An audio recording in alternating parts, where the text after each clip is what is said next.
क्या विश्व में कोई ऐसा देश है जहां के लोग विदेश जाकर अपने देश और प्रधानमंत्री की तारीफ करने पर गाली खाएं? भारत में आपका स्वागत है, जहां एक एक्टर ने विदेशी धरती पर भारत की एक अचीवमेंट पर ये कहा।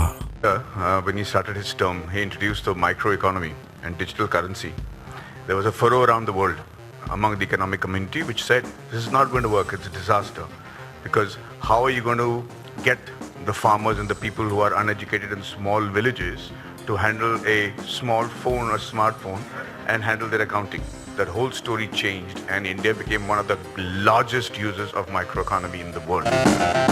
That is new India. सत्य कहा या नहीं ये आगे का प्रश्न है, परंतु शब्द बहुत से दिलों में चुभे और दर्द इन शब्दों में बाहर आया। While Rahul Gandhi projected a bleak image of India in London and said India is not in a good place now, actor R. Madhavan hailed the country over the flourishing digital economy. This statement of Madhavan landed him on Congress's radar. परंतु क्या भारत के digital लेन then और UPI पर माधवन के कहे गए शब्द झूठ थे? नंदन नीलकणी के अनुसार तो नहीं। And India is a digital leader in financial transactions done digitally. तो ये कौन सा इकोसिस्टम है जो एक्टिव हो जाता है विदेशी धरती पर भारत की प्रशंसा से? असली दिक्कत भारत की प्रशंसा से नहीं, नरेंद्र मोदी की प्रशंसा से है, जो कि गलत नहीं है क्योंकि राजनीति का हिस्सा है। परंतु इस सब के बीच में एक ऐसी चीज पर प्रश्न चिन्ह लग जाते हैं जो भारत की पिछले 75 वर्षों में शायद सबसे बड़ी उपलब्धियों में से एक है। The number of digital transactions in India have quadrupled since November last year.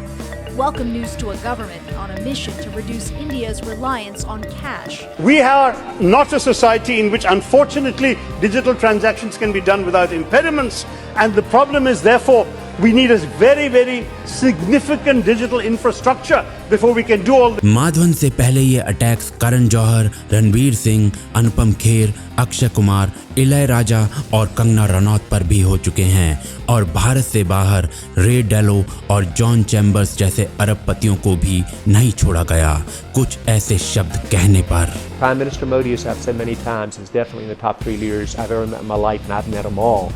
And if he's successful in making this transition, I think the odds are very good he will be. And there will be bumps along the road. He might be one of the best leaders, if not the best, we've seen in probably a century. Madhavan की trolling या मोदी के विरुद्ध किसी statement से कहीं बड़ा विषय है भारत की यूपीआई जैसी उपलब्धियों को राजनीति से प्रेरित होकर धत्ता बताना, जिसका सत्य से कोई लेना देना नहीं है। क्या है यूपीआई का असली बवाल? माधवन की कही बात कितनी सच्ची? भारत की शान या भारत का दाग? यूपीआई और डिजिटल लेन देन का एक एक गड़ा सच बाहर आकर भारत की गवाही देगा आज द रेड फाइल्स में।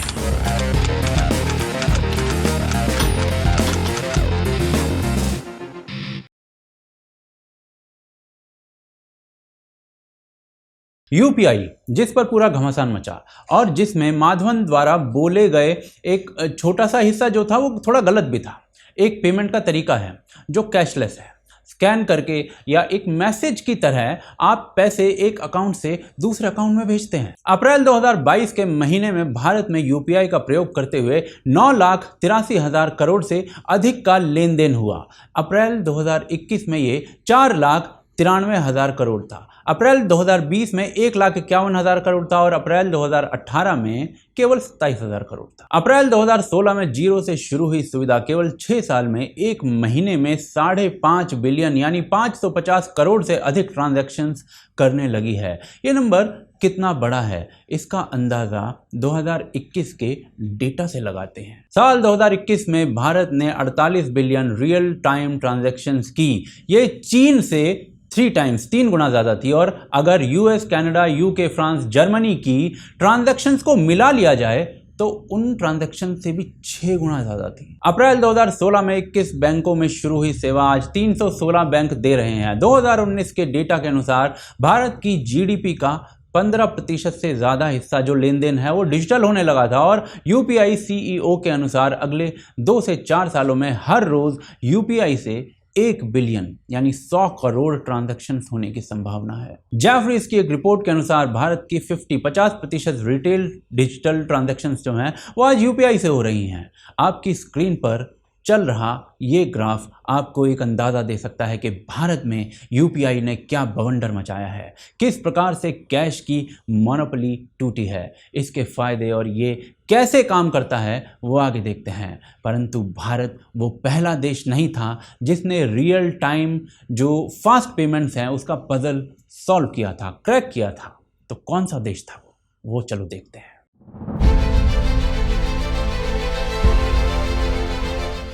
2007 में अफ्रीका के एक पिछड़े देश केन्या में एम-पैसा नाम से एक सुविधा आती है जिसमें आप पैसों का लेन देन, सामान की खरीदारी, बैलेंस रिडीम जैसे कार्य कर पाते थे एक पिन सिक्योर्ड एसएमएस के through. Actress Marcy Chege lives in Nairobi and is a busy woman. At the supermarket checkout, she pays by sending an SMS. I don't have to carry cash, and also when you pay with M-Pesa, there are no charges, there are no extra charges, you just pay and that's it. बड़ी बात ये है कि ये Kenya में हुआ और देखते ही देखते 17 मिलियन अकाउंट्स M-Pesa पर 5 साल में खुल गए। इसके अलावा चीन में अलीपे 2010 से चल रहा है और धीरे धीरे यूरोप और अमेरिका के देशों में भी ये आ गया था। प्रश्न ये है कि यूपीआई अलीपे, यूएसए के ज़ेले या दुनिया की अन्य सर्विसेज से बेहतर कैसे है? True contactless payments, I don't know if you know Bhim by Aadhaar, where you don't need your credit card, your debit card, or even your mobile phones. You can just walk to a Kirana store today and the Kirana store will have a mobile phone which has a 2000 rupee fingerprint scanner, and you just give your fingerprint and boom, the payment happens from your savings bank account.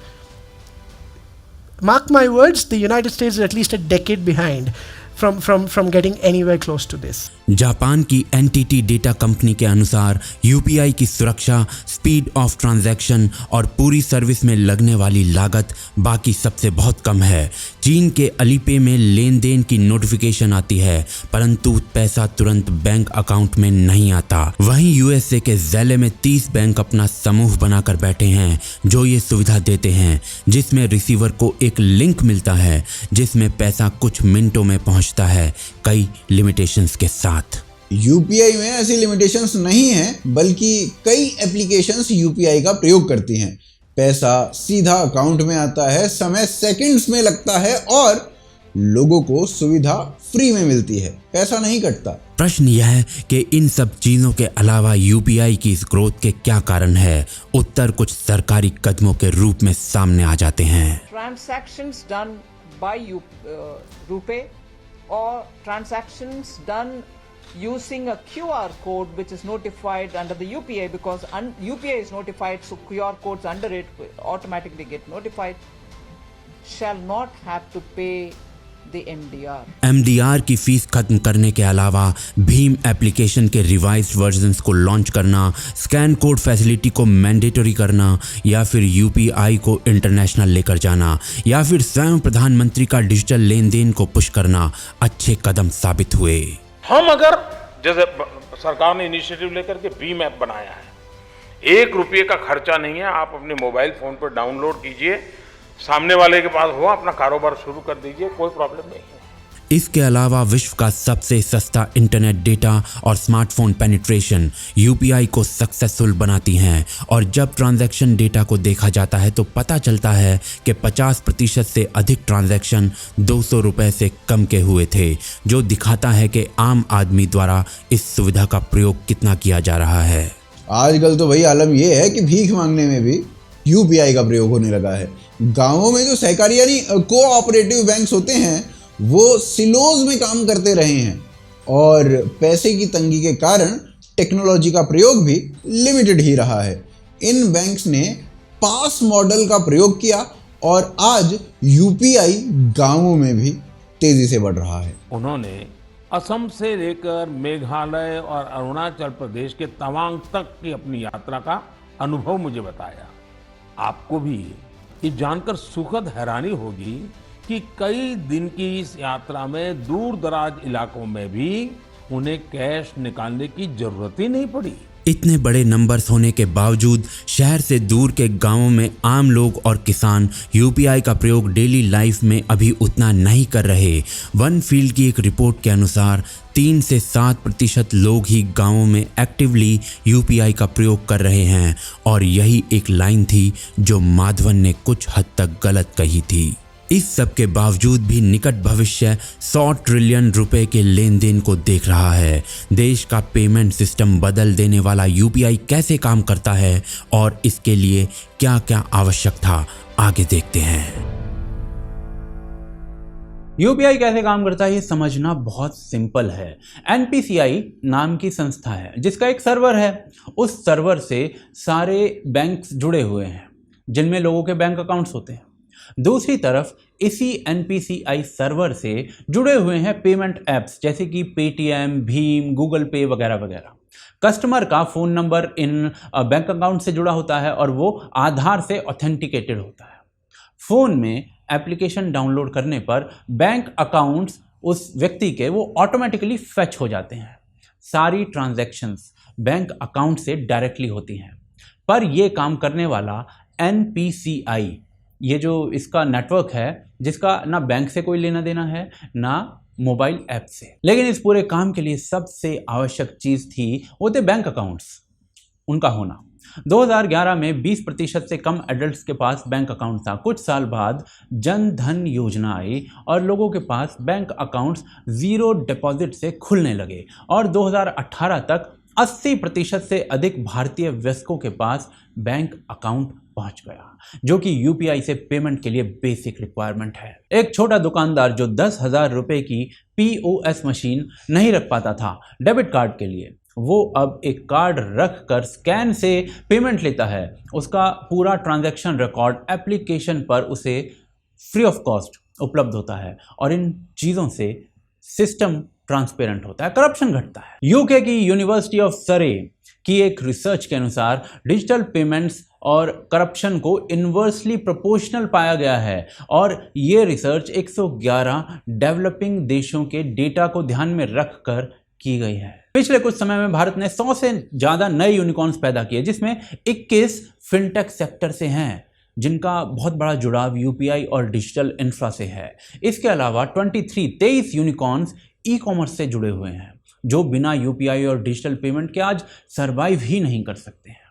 इसके अलावा आने वाले 100 unicorns, उनमें से 31 fintech है। यही बता देता है कि यूपीआई कैसे $billion कंपनीज जो हैं वो पैदा करने में सहयोग दे रहा है। Significant aspect of this whole Aadhaar UPI, this India stack, which is, really powering up the innovation in financial tech. We've seen many unicorns come up in the financial tech sector. So essentially, a tremendous role that the whole UPI and Aadhaar linkage has sort of played about. केवल UPI का प्रयोग करने से GDP का 0.1% हिस्सा बच जाता है, क्योंकि कैश का मैनेजमेंट होता है वो काफ़ी मुश्किल होता है। और सबसे अच्छी बात ये कि गाड़ी यूपीआई पर आकर ही नहीं रुकी है हमारी। अगस्त 2021 में ई रूपी नाम से सुविधा शुरू की गई है, जिसमें एक वाउचर, यानी वाउचर के थ्रू एसएमएस या क्यूआर कोड के रूप में बेनिफिशियरी को वो वाउचर दिया जाता है, जिसमें वो केवल वही चीज़ ले सकता है जिसके लिए वो वाउचर है। फॉर एग्जाम्पल, किसान अपने खेत के लिए खाद या बीज ले सकता है। इसी प्रकार फीचर फोन पर यूपीआई का प्रयोग या फिर वॉइस पेमेंट्स या फिर अकाउंट एग्रीगेटर जैसी सुविधा जिसमें आप मिनटों के अंदर लोन ले सकते हैं, ऐसे अनेक प्रयास किए गए हैं। परंतु कैसे दुनिया यूपीआई का लोहा मान रही है और भारत इससे क्या प्राप्त कर सकता है, वो आगे देखते हैं।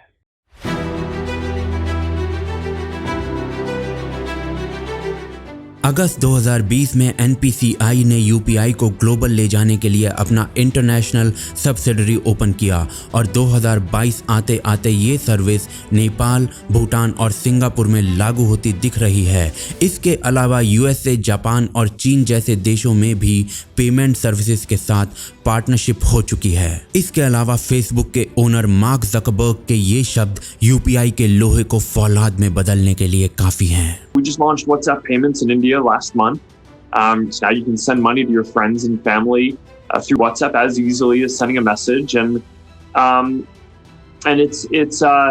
that was possible because of the UPI system that has been built in India, Unified Payments Interface. It makes it easy for anyone to instantly accept payments across different apps. I think we're working with 140 banks, or it's supported by 140 banks out of the gate.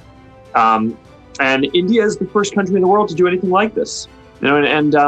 It's, so we're grateful to be able to support this kind of innovation, to help to work, to create more prosperity and help achieve a more digital India.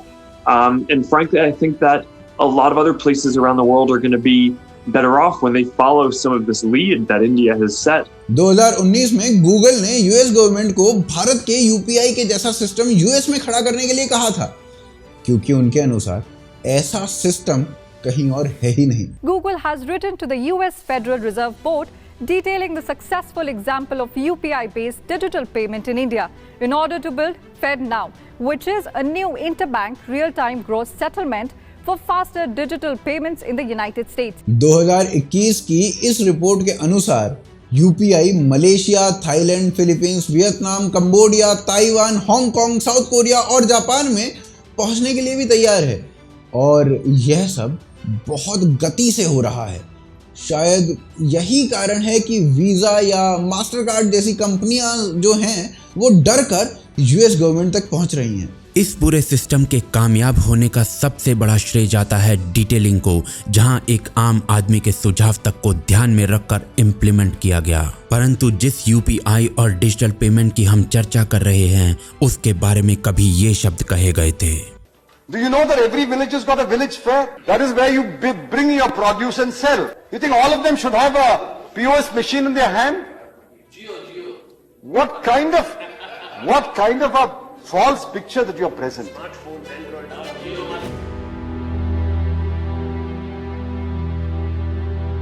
तो ये थी UPI की कहानी. क्या ये success है, और क्या जो आर माधवन है वो उन्होंने कुछ गलत बोला है, क्या उन्हें ट्रोल किया जाना चाहिए? निष्कर्ष आप खुद निकाल सकते हैं. प्रश्न केवल इतना कि भारत की इतनी बड़ी अचीवमेंट को क्या हमें राजनीतिक तराजू पर तोलना चाहिए था? वो सही है या नहीं? वो भी तब जब कांग्रेस खुद आधार को लाने का श्रेय ले सकती है. आप हमें बताइए इस बारे में कमेंट्स करते हुए. ये थी इस हफ्ते की द रेड रिपोर्ट. अगले हफ्ते फिर मिलते हैं इसी सेशन में.